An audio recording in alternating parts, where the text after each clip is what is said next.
Longtemps considérée comme une femme frivole, intéressée par le seul luxe, la première dame du Zimbabwe, Grace Mugabe, a révélé sur le tard un appétit insatiable pour le pouvoir qui fait vaciller son mari, le nonagénaire Robert Mugabe. Depuis des semaines, l'ex-secrétaire du chef de l'État, âgé de 52 ans, devenue sa deuxième épouse, ne faisait plus mystère de son ambition de succéder à son mari, à la santé de plus en plus fragile. Il y a 2 semaines, elle a obtenu de son époux la tête du vice-président Emmerson Mnangagwa, jusque-là présenté comme son dauphin le plus probable. Déterminée à empêcher l'imprévisible, Madame Mugabe de parvenir à ses fins, l'armée n'a pas hésité à intervenir.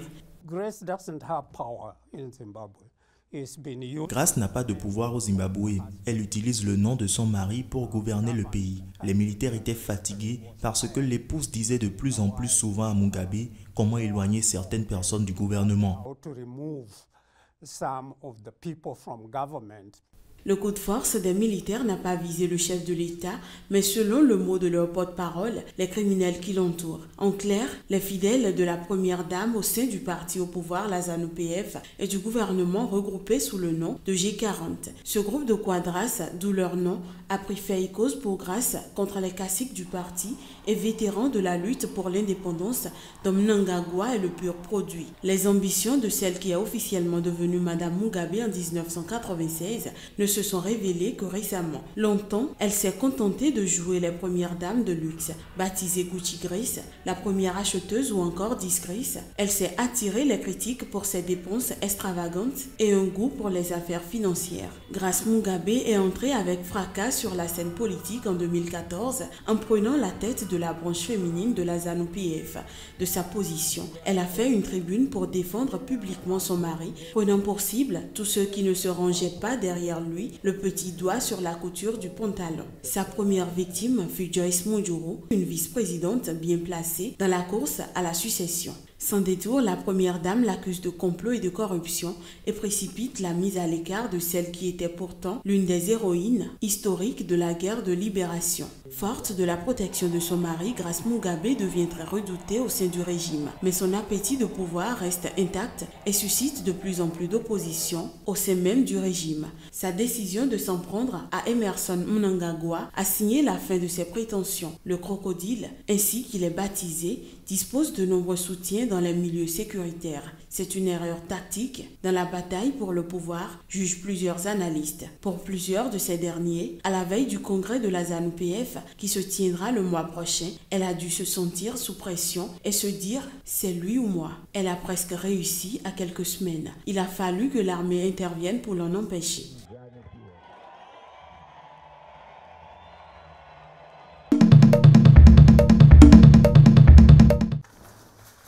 La mode comme passion et comme arme contre les clichés, Mandisa Swane s'active dans son atelier au cœur de Soweto. À la tête d'une PME, elle habille le monde de Soweto à Londres en passant par Atlanta. Une preuve de plus pour cette styliste de 42 ans que l'on peut réussir quand on vient d'un township.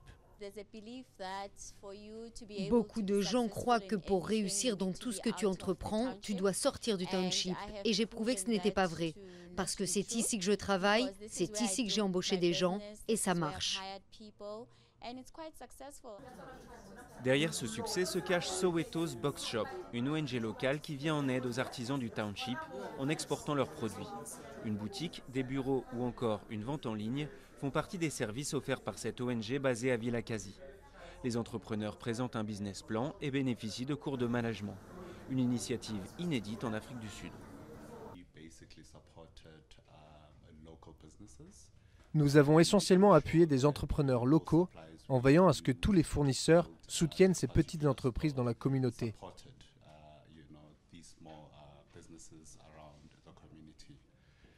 Et depuis que nous avons lancé l'opération, nous avons créé un écosystème où maintenant ces entrepreneurs collaborent avec nous.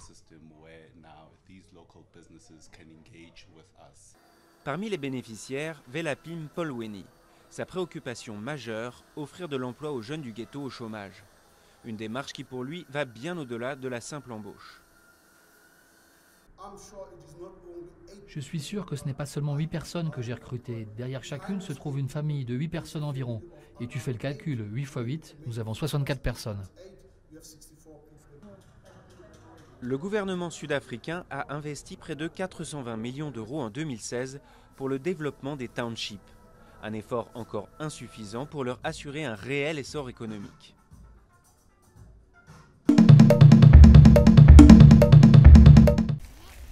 Nicolas Itimana est un pionnier. Il y a une dizaine d'années, il s'est lancé dans la production d'huiles essentielles au Rwanda, un choix stratégique. Nous savons quand même que c'est un pays qui ne touche pas sur l'océan.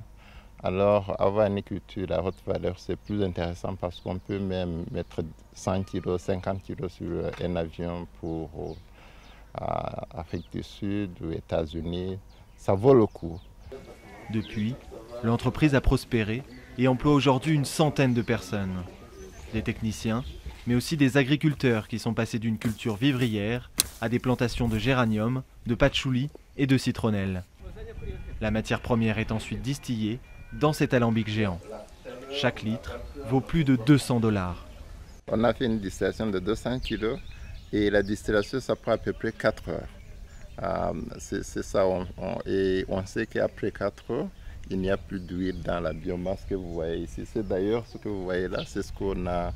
C'est de là où on a tiré seulement les 600 millilitres. Production annuelle, environ 1 tonne. Cette huile essentielle est vendue à l'étranger pour l'industrie de la cosmétique de luxe. À Kigali, le bureau rwandais de certification teste tous les produits destinés à l'export. Miser sur une forte valeur ajoutée, c'est aussi une stratégie nationale. On ne peut pas rivaliser en termes de quantité, mais on peut rivaliser en termes de qualité. On peut même être aussi rentable que ceux qui produisent à grande échelle mais avec une qualité inférieure. Autre production innovante dans laquelle le Rwanda s'est lancé, le pyrètre, un insecticide naturel transformé sur place. De quoi compenser le manque de terre dans un pays déjà surpeuplé.